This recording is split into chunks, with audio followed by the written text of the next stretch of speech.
Olá, queridos alunos, tudo bem com vocês? Vamos então a mais uma aula nossa com uma temática assim muito importante dentro do nosso contexto do período republicano brasileiro, que é o período chamado de Era Vargas.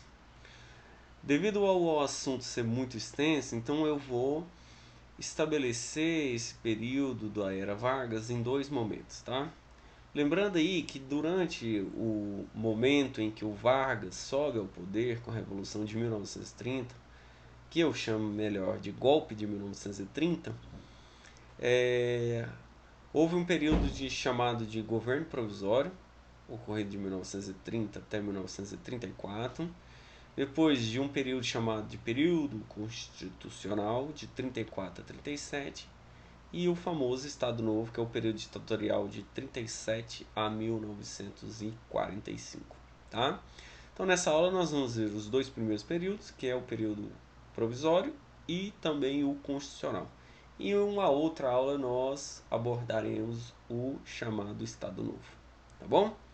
Bom, então vamos lá, acompanhe aí no roteiro de vocês, tá? Já está disponibilizado esse roteiro. E aí nós vamos fazer as discussões em cima dos roteiros, em cima desse roteiro, tá? E também com outros apontamentos nos quais nós vamos nos direcionarmos aqui com a utilização de outros materiais, tá bom? Depois faremos as atividades e tiraremos as dúvidas de maneira online, tá? Olha só, falando então já iniciei falando, observando os três períodos da Era Vargas, então o momento provisório, constitucional e Estado Novo. Muitos autores discutem muito a habilidade política do Getúlio Vargas e levam a buscar uma compreensão por que o Getúlio Vargas ficou exatamente 15 anos seguidamente ao poder. Tá? A quebra do período da República Velha, a quebra daquela ordem oligárquica que nós já estudamos em outros vídeos, essa quebra oligárquica foi muito precisa durante o governo de Getúlio Vargas. Mas foi a quebra de hegemonia dos estados de São Paulo, tá? E uma nova configuração com o Getúlio Vargas. Mas houve nesse momento mudanças, mas também houve continuidades, tá? O Getúlio Vargas ele consegue observar, ele consegue governar, tá? De uma maneira em que a sua política ela acaba sendo uma política que vai legitimar muitos agentes que estavam fora do jogo político. E aí o Getúlio Vargas, isso é um dos fatores que vai levar à compreensão do porquê que o Getúlio Vargas ele conseguiu subir e permanecer no poder por um período de 15 anos, tá? Entre os fatores, entre esses agentes políticos que estão, entre essas habilidades políticas que o Vargas teve, essas camadas divergentes fora do jogo político inicialmente são colocadas pelo Getúlio Vargas. Quais camadas essas? Olha só, os tenentes, o Getúlio Vargas concilia interesses na classe dos tenentes, concilia interesse aos próprios cafeicultores, tá? Então ele consegue o apoio dos tenentes, dos cafeicultores. O Getúlio Vargas, ele vai tocar num grupo social muito importante, que é aquela parte, aquela parcela da população excluída, tá? Dentro desse jogo daquela classe marginalizada, tá? E grupos, aquelas oligarquias dissidentes passam também a integrar esse cenário político de apoio ao Getúlio Vargas. Com esses apoios, ele dá conta de estabelecer o que? Uma estrutura na qual ele vai conseguir governar o país e alguns fatores também que nós vamos ver logo à frente vai ser fundamental para que ele permanecesse no poder quebrando uma ordem constitucional, logicamente, né? Porque o mandato presidencial, vocês vão ver comigo lá com a Constituição de 34, ele tem um período muito limitado, muito menor do que esses 15 anos diretos que o Vargas ficou, tá? Bom, então vamos lá. As primeiras medidas de Getúlio Vargas, quando ele assume o comando do Estado brasileiro, entre as suas primeiras medidas era ele revogou a Constituição de 1891, ele no lugar dos governadores, tá? Ele vai eleger interventores. Interventores são os caras que vão comandar o Estado brasileiro.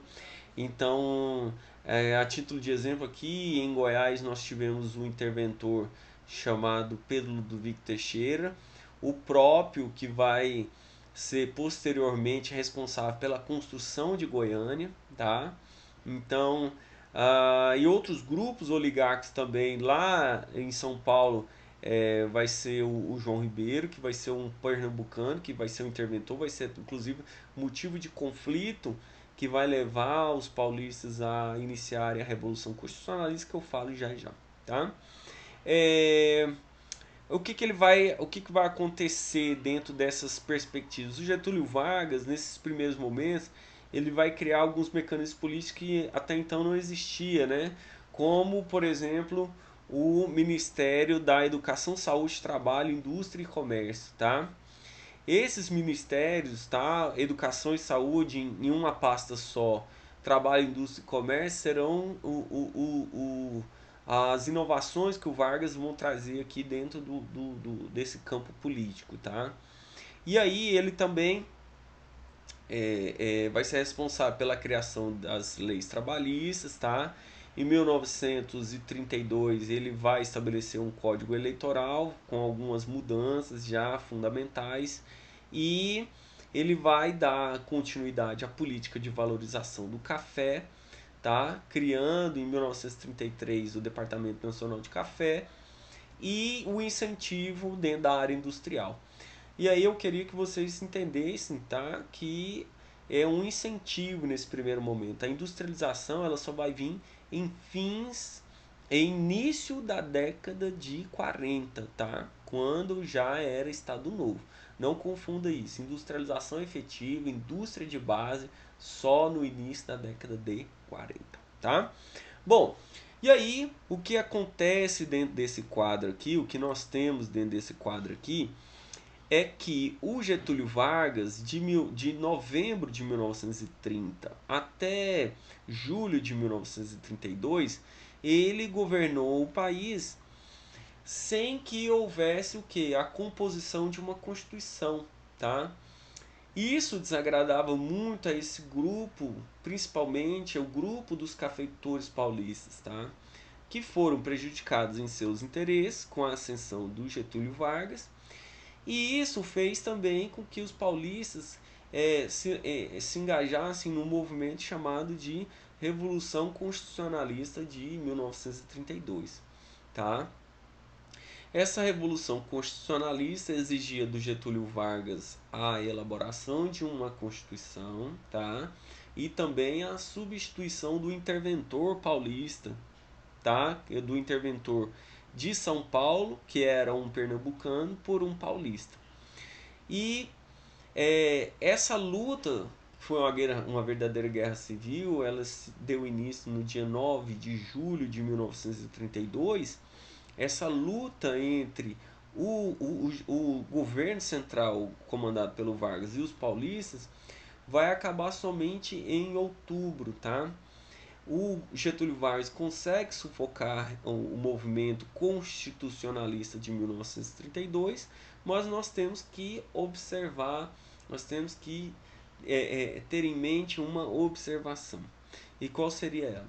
Apesar do movimento não ter dado certo, tá, no campo político, no campo militar, não ter derrubado Getúlio Vargas, que até então governava sem uma Constituição, esse movimento serviu para acelerar a formação de uma Assembleia Constituinte e, consequentemente, no ano de 1934, nós tivemos a Constituição promulgada pelo Getúlio Vargas, tá? Então, E em São Paulo, o interventor de São Paulo, ele foi substituído e quem assumiu o governo de São Paulo foi um paulista chamado de Armando de Sales, tá? Então essa é uma observação que nós temos sobre a Revolução Constitucionalista de 1932. Com a Constituição aprovada, tá, em meados de 1934, nós tivemos alguns princípios fundamentais que vinham até inclusive da Constituição anterior, tá? A tripartição dos poderes, executivo, legislativo e judiciário, continuou, tá? O mandato de 4 anos para a presidência da República, tá? A independência entre os poderes e o que nós tivemos de inovação está justamente inserido na questão da votação. O colégio eleitoral foi criado, tá? Uma justiça eleitoral foi criada no ano de 1932. E essa justiça eleitoral ela vinha para organizar todo esse sistema fraudulento que vinha da República Velha. Então, a partir daí, de 1932, nós temos a justiça eleitoral. E, né, pela primeira vez na história brasileira, a Constituição 34 ela apontaria como principal ponto a votação, seria uma votação secreta, tá? As mulheres passariam a ter direito de voto de acordo com a Constituição e foi incorporado algumas condições, alguns princípios trabalhistas, tá? Que seria consolidado somente no ano de 1943, no 1º de maio de 1943, com a aprovação da CLT, tá? A consolidação das leis do trabalho de 1943. Mas antes, tá? A partir dessa Constituição de 34, ela já estabelecia, por exemplo, a jornada de trabalho de 8 horas, que era uma condição que era uma condição imposta lá desde o movimento grevista que nós vimos, do movimento operário de 1917, né? A instituição de férias remuneradas, o salário mínimo não, tá? O salário mínimo somente no ano de 1940. O salário mínimo não entra aqui dentro dessa Constituição, tá? A questão das férias remuneradas, tá? A indenização por dispensa do trabalho sem uma justa causa, tá?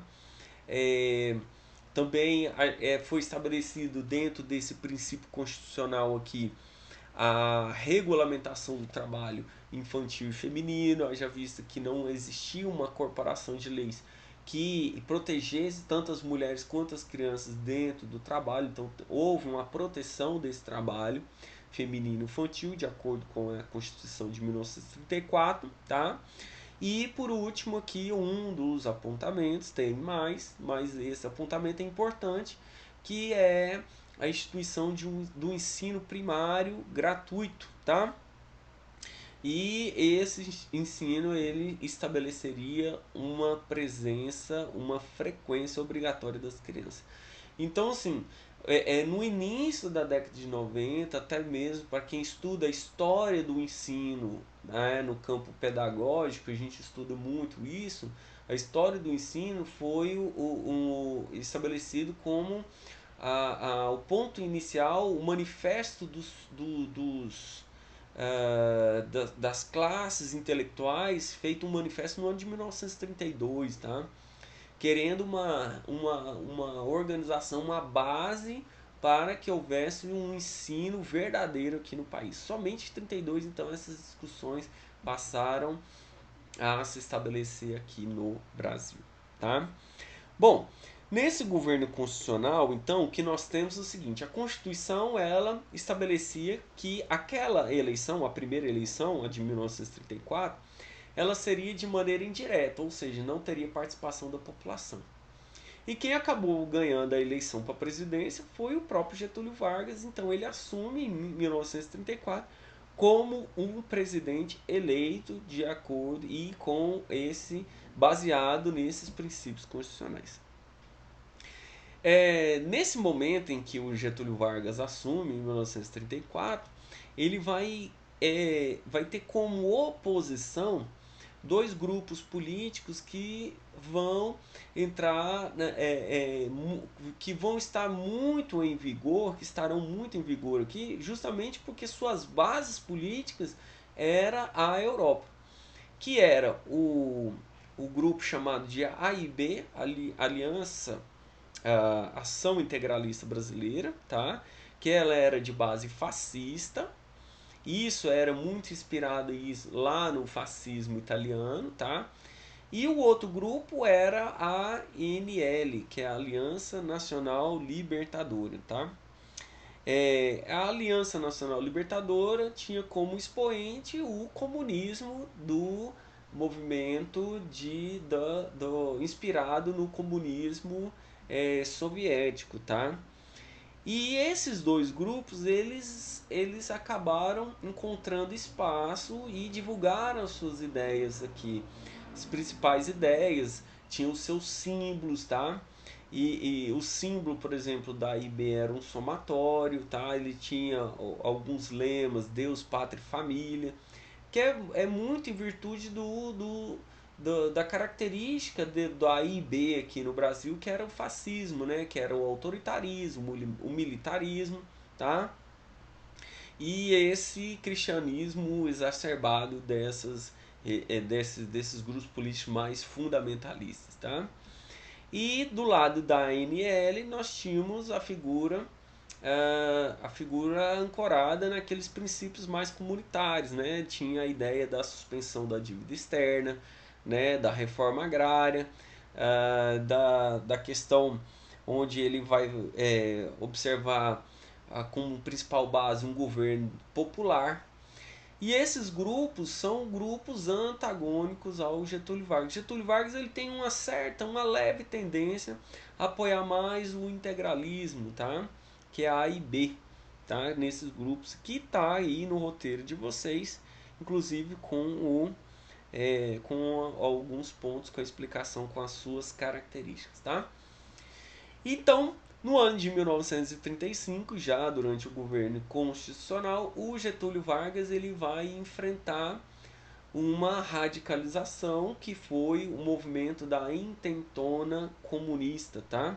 A intentona comunista nada mais é que foi uma tentativa de derrubada do Getúlio Vargas do poder e a implantação do sistema comunista de base, conforme os princípios como era regida a União Soviética, tá? O líder desse movimento foi o ex-tenente, tá? Aquele que participou da coluna Prestes, o Luiz Carlos Prestes, foi o líder desse movimento. E o principal ponto para que esse movimento não desse certo foi justamente a falta de coesão no momento que o movimento ele fora dar início. Por quê? O ponto central, quando estourou as revoltas no Rio de Janeiro, em Pernambuco, em outros lugares da Federação Brasileira, ele não foi o estouro dessa revolta não foi um ponto em que ocorresse todos os estados no mesmo momento, tá? Isso fez com que o Getúlio Vargas agisse, prendesse os principais líderes, tá? Inclusive, assim, tem um filme que retrata sobre isso, que é o filme Olga, tá? Que não é um filme didático, mas serve pra gente ter um entendimento como é que foi, como é que se estabeleceu essa revolta. O Getúlio Vargas prende, coloca a ANL na ilegalidade, tá? E depois desse movimento, isso vai servir como um álibi para que o Getúlio Vargas, em início de 1937, aplique um golpe de Estado. Getúlio Vargas, 37, lembrando vocês que ele iniciou o governo em 1934, tá? Esse governo do Getúlio Vargas, iniciado em 1934, ele teria que durar até 38, tá? 37, 38 teria eleição e 39 assumiria outro presidente. Isso na teoria. Porque na prática a gente sabe que No ano de 1937, o Vargas, durante já início dos debates para a corrida eleitoral de 38, o Vargas permanece calado, né, sem apoiar nenhum partido ou nenhum candidato explicitamente, tá? E aí ele vai ter a ideia de elaborar um falso plano, tá? Um falso plano chamado Plano Cohen. Cohen é o nome de um judeu comunista, tá? Que deu o nome ao plano falando que haveria um outro movimento de tentativa do governo de derrubada do governo Vargas, e essa tentativa levaria o Brasil a ser dominado pelos comunistas e tudo. Então, assim, teve essa essa organização, essa ideia, e eles, inclusive quem escreve esse plano é o Major Olímpio, tá? Um integralista. E depois a gente vai, depois descobre que esse plano ele era realmente falso, e que o Getúlio Vargas, no dia 10 de novembro, anuncia a existência desse plano, fecha todo o Estado brasileiro, e ele acaba tendo em suas mãos a revogação da Constituição, e passa a ser a governar de maneira autocrática aqui o Brasil. Isso nada mais nada menos do que é o anúncio da ditadura varguista em 10 de novembro de 1937. Ele vai durar de 10 de novembro de 37 até o mês de outubro de 1945, quando Vargas vai sair. Esse período de 1937 a 45 é chamado de Estado Novo, é o nosso próximo assunto, tá bom? Ele vai vir em outro vídeo, porque ele é bastante específico, e para eu não alongar muito, você assista o nosso próximo vídeo, tá bom? Pessoal, um grande beijo para vocês, um grande abraço, nós vamos falando então, e até a próxima. Valeu!